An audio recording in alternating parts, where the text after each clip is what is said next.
Hello everyone, कैसे हैं आप लोग? बढ़िया। तो आज इस वीडियो के अंदर हम बात करने वाले हैं बेसिक प्रॉपर्टीज ऑफ चार्ज।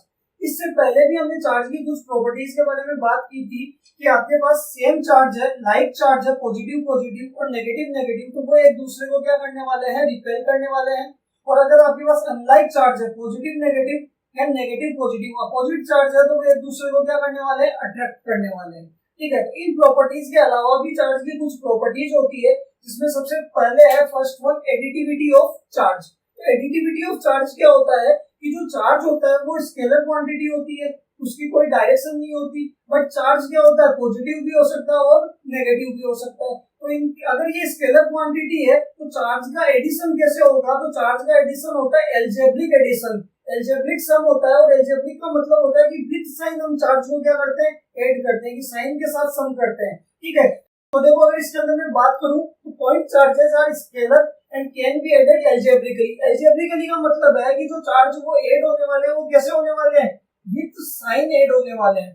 ठीक है, and charges have no direction, charges की कोई डायरेक्शन नहीं होती, बट कैन बी पॉजिटिव और नेगेटिव, भी पॉजिटिव भी हो सकता है और नेगेटिव भी हो सकता है। तो देखो इसको एक एग्जांपल से समझते हैं कि मान लो आपके पास एक स्पेयर है और इस स्पेयर के अंदर अगर मैं बात करूं तो यहाँ पे चार्ज रखा है वो प्लस का 2q, यहाँ पे रखा है माइनस का 3q, यहाँ पे लिखा है plus q, minus 4q, plus 6q। और आपको बोल दे कि इस स्पेयर का आपको पूरे सिस्टम का क्या निकालना है, टोटल चार्ज निकालना है कि what is the total charge of this sphere. तो आपको टोटल चार्ज निकालना है तो इन सारे चार्जेस का क्या होगा, एल्जेब्रिक सम होगा, क्योंकि पॉजिटिव और नेगेटिव क्या होंगे, डायरेक्टली ऐड होंगे। अगर मैं इसका टोटल चार्ज निकालूंगा तो आएगा आपके पास, देखो प्लस का q प्लस 2q, ये क्या है माइनस 3q, माइनस 4q और प्लस 6q। तो आंसर आपका कितना आ जाएगा, वो आ जाएगा 2 और 3 और 3 3 कैंसिल हो जाएगा तो आएगा प्लस का 2q।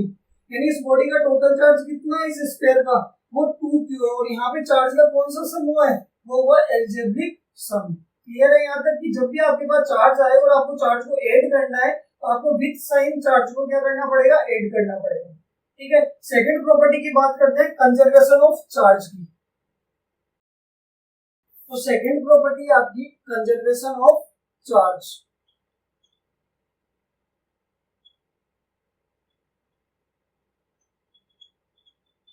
देखो कंजर्वेशन ऑफ चार्ज क्या होता है कि आपके पास मान लो कोई आइसोलेटेड सिस्टम है और उस आइसोलेटेड सिस्टम का जो टोटल चार्ज होता है वो हमेशा क्या रहता है, कंजर्व रहता है, कांस्टेंट होता है, कभी चेंज नहीं होता। ठीक है, तो इसके अंदर total charge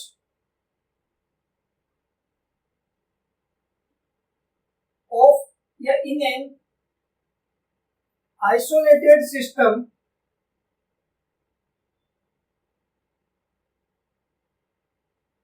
is always conserved। Conserve का मतलब क्या है, कांस्टेंट, कि किसी भी आइसोलेटेड सिस्टम का टोटल चार्ज क्या होने वाला है, हमेशा कांस्टेंट होने वाला है, कंजर्व होने वाला है।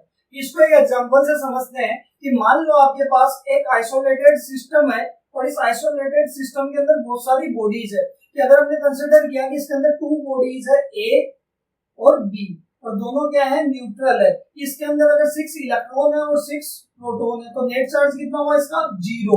इसी तरीके से इसके अंदर 5 इलेक्ट्रॉन है और 5 ही क्या है, प्रोटॉन है, तो इसका भी नेट चार्ज क्या होने वाला है, वो होने वाला है 0। तो अभी इस आइसोलेटेड सिस्टम का टोटल चार्ज कितना है, अभी वो है आपका 0। ठीक है, अब हम बात करते हैं कि अगर दोनों बॉडीज के अंदर रबिंग होती है, दोनों के अंदर रबिंग हुई तो होगा क्या, एक बॉडी से दूसरी बॉडी के अंदर क्या हो गया, सपोज करो 2 इलेक्ट्रॉन्स ट्रांसफर हो गए, तो यहाँ पे चार्ज कौन सा आया, +2, क्योंकि ए ने डोनेट किया और बी ने एक्सेप्ट किया, तो यहाँ पे आया -2। तो अभी भी आप इस सिस्टम का नेट चार्ज देखोगे तो वो कितना आने वाला है, वो आने वाला है 0। तो किसी भी आइसोलेटेड सिस्टम का जो टोटल चार्ज होता है वो हमेशा क्या रहता है, कंजर्व रहता है। क्लियर है ये चीज, ये है कंजर्वेशन ऑफ चार्ज। तो इसके अंदर when there are many bodies in an isolated system, कि आपके पास कोई आइसोलेटेड सिस्टम है और उस आइसोलेटेड सिस्टम के अंदर बहुत सारी बॉडीज है and the charge get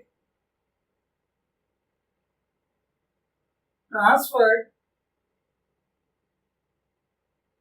from one body to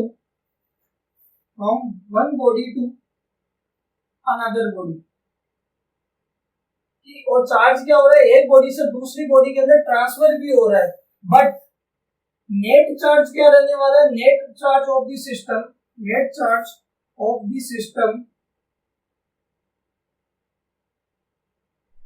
remains क्या है, सेम। कि नेट चार्ज जो है वो क्या है, सेम है, कंजर्व्ड है, कांस्टेंट है।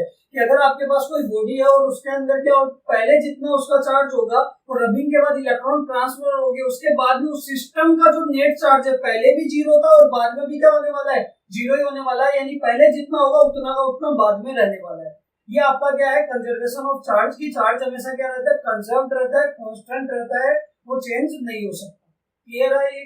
ठीक है, नेक्स्ट हम बात करते हैं थर्ड प्रॉपर्टी की, और वो है क्वांटाइजेशन ऑफ चार्ज।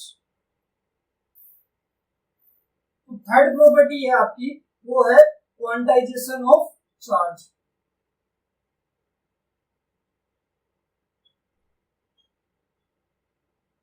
देखो क्वांटाइजेशन ऑफ चार्ज क्या होता है कि अगर किसी भी बॉडी के अंदर चार्ज है तो वो क्या होता है, हमेशा क्वांटाइज्ड होता है, वो फिक्स क्वांटिटी के अंदर होता है। इसका क्या मतलब है कि अगर किसी भी बॉडी में चार्ज एग्जिस्ट कर रहा है तो वो किसके इक्वल होगा, वो integral multiple of charge of electron के इक्वल होगा। इसका मतलब है Q इक्वल्स टू Ne। ये आपने 10th क्लास के अंदर भी पढ़ा था। तो इसके अंदर देखो कि चार्ज क्या होता है, charge is quantized,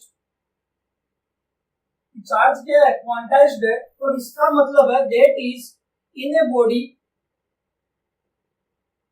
charge will exist, charge exist करेगा if and only if it is equal to the integral multiple of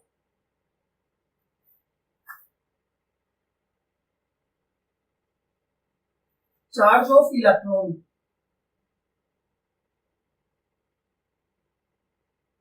अगर किसी भी बॉडी के अंदर चार्ज है तो वो चार्ज किसके इक्वल होगा, वो इक्वल होगा integral multiple of charge of electron के। ठीक है, और यहीं से आपका फॉर्मूला बनेगा Q इक्वल्स टू यानी कि अगर किसी बॉडी के अंदर चार्ज है तो वो किसके इक्वल होगा, total number of electrons multiply by charge on one electron.